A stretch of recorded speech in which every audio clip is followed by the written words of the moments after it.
Let me drive your car. Not on your life. I'm a good driver. In the UK, not in Illinois. This conversation would be moot if we stayed in London. What was that, Robbie? Look, I love London. You know that. My whole life is there, not here. You'll manage. I shouldn't have to manage, Dad. Goodbye, Robertson. Dad, I've given up my friends, my life in London, my favorite chippy, my favorite cobbler, my favorite purveyor of fine tea, my favorite chocolatier, my tickets to Ascot, my tickets to the final men's match at Wimbledon, and my season tickets to Chelsea in order to freeze my ass off 20 miles north of Chicago. This conversation is over. Yeah, because it's your money, so it's your say. Got it, Dad. London isn't going anywhere. My friends will forget about me. For the love of God, I'm going to miss BB Foxlane's country house party in a few weeks. Everyone is going to be there. Asif and Raquel are flying in from Dubai. There'll be other parties. You should view this move through the lens of possibility, not deficit. You keep saying that. Because it's true. I didn't uproot you, your brother, and your mother on a lark. The Livingston Company needs me here in town in order to give it the attention it needs to go from strength to strength. Uncle Oscar says you came home because you want to micromanage the company. Oscar is a non-entity. Doesn't mean he's wrong. He is. Now, you may own 90 shares of the company, but at 16, you're too young to understand the inner workings of it. You could give me a practical education instead of making me attend a podunk school no one in my circle has ever heard of, Dad. Warrington is a fine high school, one of the best in the whole country. Your great-grandfather laid the cornerstone for it over 100 years ago. It's not Harrow. Now you sound like a brat. It's time to get going, Robbie. How? Walk. Walk? My Italian Chelsea boots aren't made for walking. They're made for getting in and out of cars to walk into restaurants. Let him use your car, Jacob. Finally! The voice of reason has risen. Don't be a smartass, Robbie. Make sure you drive on the right side of the road. I always try. Have a good day, Robbie. It would be even better if I... Don't push your luck, Robertson. Fine. Later. It's like pulling teeth with him. Well, he sees you as a light touch. I'm anything but. Not with your employees, but the boys know how to wind you up, Jacob. They don't wind me up. They do. They know it. Well, thank you. I guess I should call a car service to get me to the office. Take care of the business of business and all of that. I didn't do it for you.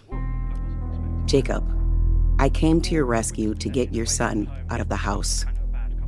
To be perfectly honest, I'll never forgive you for making us give up our lives in London to come back to Bedford Hills, Jacob. Never.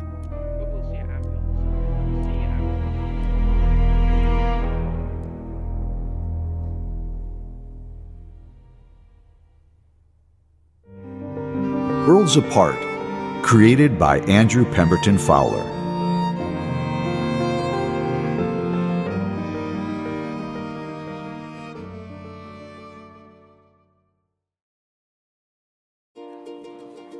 Tell me you've heard the latest 411 about Marlene Hoskins. New goss, spill. Well, I heard from Reggie Wiggins, who heard it from Sam Frost, who was there, that Marlene had an epic session with 3 football players from Winnetka. Lucky? Straight girls have all the fun. You had a threesome last week. That wasn't a threesome. It was a hang and bang, but then his friend showed up. I'm very accommodating. Well, I don't have threesomes or foursomes. You're virtue personified. Exactly. Unlike you. I must scorn demand, Sylvia. God, this latte is terrible.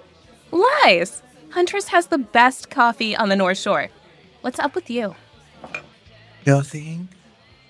Tell me what's wrong. I can't say it. You saw Armin this weekend. Who told you? That idiot posted a photo on IG. Girl, you were in the reflection of the restaurant window. I didn't want to say anything because I knew you'd crack sooner or later. Thanks. I didn't want to see him, but you know what he's like. He kept asking me, pestering me to see him until I finally said yes. He's such an ass. He's toxic, Ian. Not all the time. Ian! You know how I feel about Armin. I just think you're better off with literally anyone else. Thought I could salvage things with him. That's optimistic. I thought I could. And? He's the same guy, Sylvia. Maybe 18, but he's a dumb, closeted jock who wants me to split the check over coffee. I think it may be time to move forward. Alone? It would be nice to find someone. Anyone. Being single isn't a death sentence, Ian. Look at me. You have so much more than me. You have social committees, equestrian competitions, charity events. I have a mother who wants me to be straight, a dad who cares more about his congregation than me, a sister who makes my life hell, and a part-time job which barely puts anything into my checking account once the tax man has his way with me. He's the only man you can't seduce. Yeah, tell me. I want someone, anyone, who will love me unconditionally. The unconditional love of someone else can't be all there is to life, Ian. You tell me to love myself first. Not if you already know it. When we graduate high school next year, we're going to be real adults out there in the world trying to make sense of the nonsensical. I think getting tied down to someone right now is a fool's errand. I guess. Have I ever lied to you? Yes, you told me that Brad Ellison was into me when he most certainly wasn't into me. The one time my gaydar failed me. Still, after 3 years, I can't look Brad in the eyes, and he was my biolab partner this past year. Anyway, focus on having fun. Love will come when it comes. Wouldn't mind finding someone to love. Someone to turn to when I can't take it anymore. It would be nice. Ian, who's to say the love of your life isn't around the corner?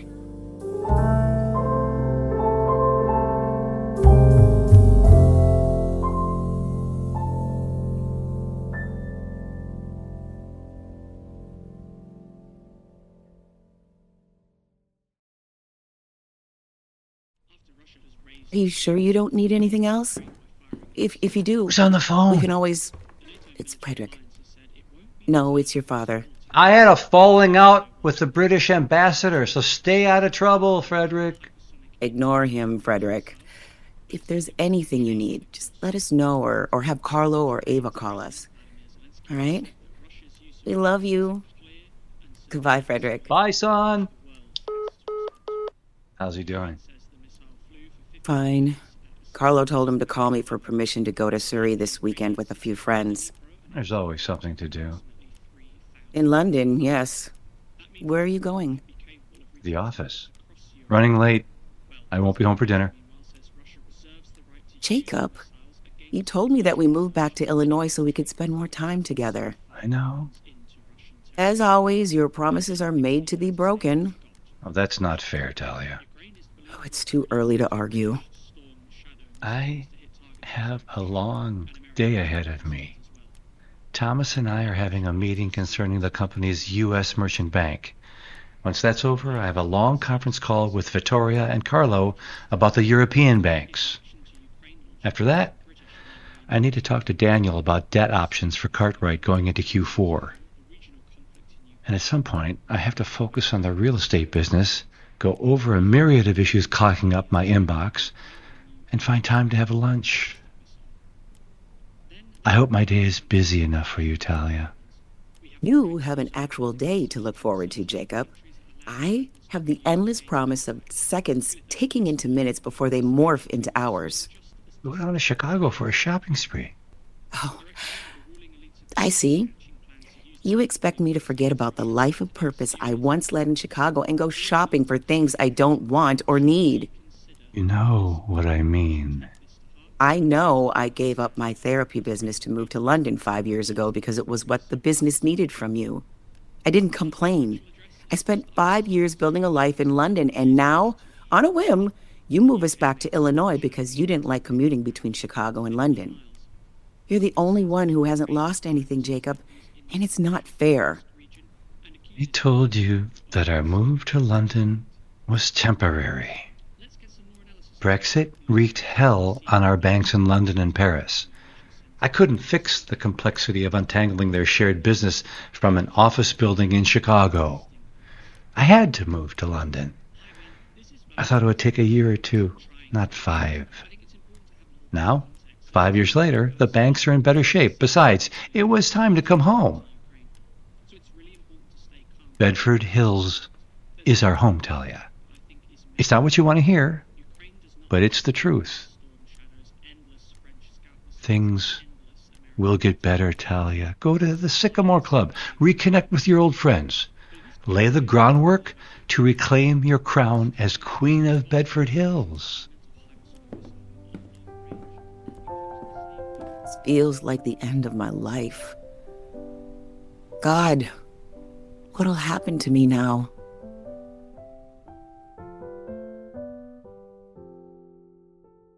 Stay tuned for the next portion of Worlds Apart.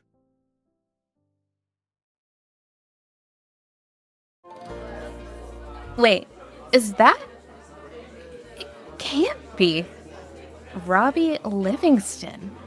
I thought they moved to London. Only one way to find out.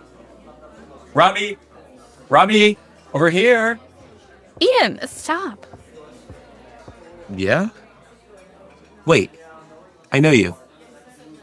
We kinda knew each other 1,000 years ago. Or 5. You're Sylvia Russ. The one and only. This is my bestie, Ian Greenfield. Hey. Sup? Sup? I thought your move to London was meant to be forever. It was, but my dad changed his mind. London sounds cool. You been? No, I live vicariously through Sylvia's IG. It's the best. Bedford Hills is a change from London. The wrong kind. It's not that bad. I'm surprised we haven't seen you around town. I've been hiding out at Ellesmere. Is it a nice hotel? It's the name of our house. I guess your father had a good reason to move everyone back to Bedford Hills. He didn't want to commute between London and Chicago anymore. That's it. That's the reason. I get it. Guess it's good he doesn't want to be a climate criminal. It's one private plane. It's not a big deal. He could have toughed it out until he turned 18. I get it. I was 10 when my father moved us here from Palos Verdes Estates. I was a SoCal girl who had to adjust to Chicago winters. But I coped. Anyway, Warrington is a fantastic school. It's not as prestigious as Harrow. Your family is one of the oldest in Chicagoland, as well as the Midwest. I think you'll do fine, Robbie. And, well, you can always escape to the Sycamore Club. I should get to my meeting. You know where the office is? Nope. You're in luck. I'm going that way.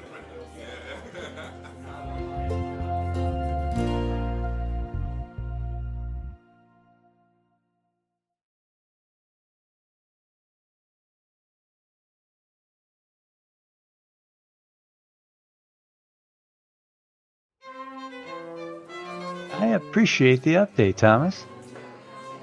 Yes, I'm very pleased to hear you were able to secure the bond issuance. The fees alone will go a long way towards the health of the company this quarter. Oh, I decided to come to the Sycamore Club Talia. I'll be at the office in an hour or so. Ciao. Well, that's a bit of good luck. Thomas landed the bond issuance for McCormick Machines. That's wonderful, Jacob. We've had to fight off every private credit operation from New York to Hong Kong to keep McCormick on side. It must be nice to have something which excites you. Life's what you make of it, Talia. I was thinking about Frederick. I wonder if we did the right thing by letting him stay in London with Carlo for the next few weeks. Frederick is fine. Carla's his second cousin. He'll look out for him. Our son should be with us. He'll be here in a few weeks. There's no use worrying about him. Frederick needs more attention than Robbie, but I think we need to worry about Robbie right now. He's fine. He doesn't want to be here. You can ignore it all you want, but it's true, Jacob. I'm not having this conversation again, Talia. We'll upset Frederick's life just like we have with Robbie's. I will not explain myself or my decision again. You should call Diane. Why? She can help you get on the board of the Sycamore Club or the Art Museum. Your sister doesn't like me. You're my wife. I'm the second Mrs. Jacob Livingston, as Diane loves to remind me. And she should. She does. She always will. If I ask her for a seat on the board of the Art Museum, or God forbid, the Sycamore Club, she'll bleat to everyone that I'm trying to usurp her authority in Bedford Hills. I won't have time to catch my breath before she turns every socialite from St. Paul to St. Louis against me. It won't garner any goodwill, Jacob. You're not a defeatist. It's your choice whether you do something with your time. I have to get to the office. Enjoy your day.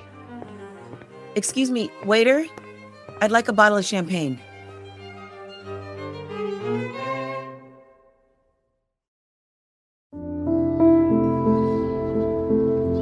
How was your meeting? Sylvia. Hey. Are you all right? Yeah. Just... yeah. I'm a good listener. Ask Ian. No one cares. Ask my parents. I love London. I'm happy there. I didn't think I'd like it when we moved there 5 years ago, but things just fell into place. I felt like anything was possible. I had my set. We did everything together. Polo, parties, skiing, tennis, shopping, everything. Now, it's all gone because of my dad. Anyway. I get it. But you have to make the best of it. London's out of the picture. This is your new reality. One I didn't ask for. And that doesn't make you special, Robbie. Crappy things happen all the time. The dad of billionaire's daughter understands what I'm going through. I do, you jackass. My mother walked out on me and my father when I was 5. I haven't seen her since. The last time I heard, she was either in Dubai or Zurich. When I was 10, about the time we met for the first time, my father moved us from our beautiful oceanfront home in Palos Verdes Estates to Bedford Hills because he wanted his company in Chicago. Selfish? Yes. Like you, I didn't have a choice or a say. I had to adjust. So no, Robbie, you're not special. I didn't mean... You did. Everyone does. You see a black American princess and think, oh, she's a vapid little dummy with more dollars than cents. I'm not. I've had my share of strife. And it's in the past. Robbie, this move could be the best thing that's ever happened to you. If one more person says that to me... You should listen. If you can get your head out of your ass, you'll see how many wonderful things are just within reach.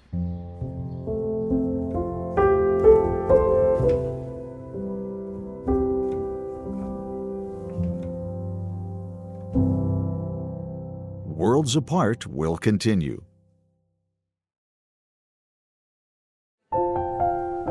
You said my car would be here by now. Have someone check on it. Thank you. Robbie, you're supposed to be at your meeting. It went? It ended. I left. Ta-da! I am not in the mood for your hijinks, Robertson. Old name. Watch out. Robbie. I went, okay? Get off my back. Stop trying to make me love this town just because you're too weak to stand up to Dad. I did everything in my power to prevent this move, Robbie. Your father sold the London townhouse to Carlo without telling me. It was done before there was anything to protest. What's done is done. I should have been allowed to stay in London with Frederick. Putting off the inevitable is an exercise in futility. You'll adjust. Will you? Yes. I don't believe you. That's because you're too wrapped up in your own pathos to understand how your father operates. Play the long game, be patient, comply, smile, wave, never stop playing the long game. Mom, we have to do something now.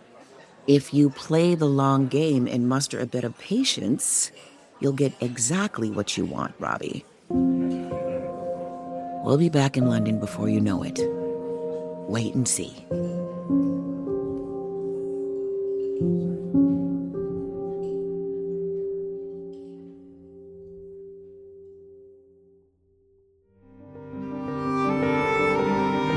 Worlds Apart is written and produced by Andrew Pemberton-Fowler, with Brady Ryan as Robbie Livingston, Jeff Gendelman as Jacob Livingston, Erin Frigo as Talia Livingston, Deanna Rowland as Sylvia Russ, and Benjamin Corsi as Ian Greenfield. Worlds Apart is edited by Trae Budde with post-production services provided by Junebug Post Incorporated. Worlds Apart is produced and distributed by SoapKast Productions Incorporated under the SAG-AFTRA Independent Podcast Agreement. Copyright 2026. All rights reserved. For Worlds Apart, I'm Adam Pilver. Join us again for Worlds Apart.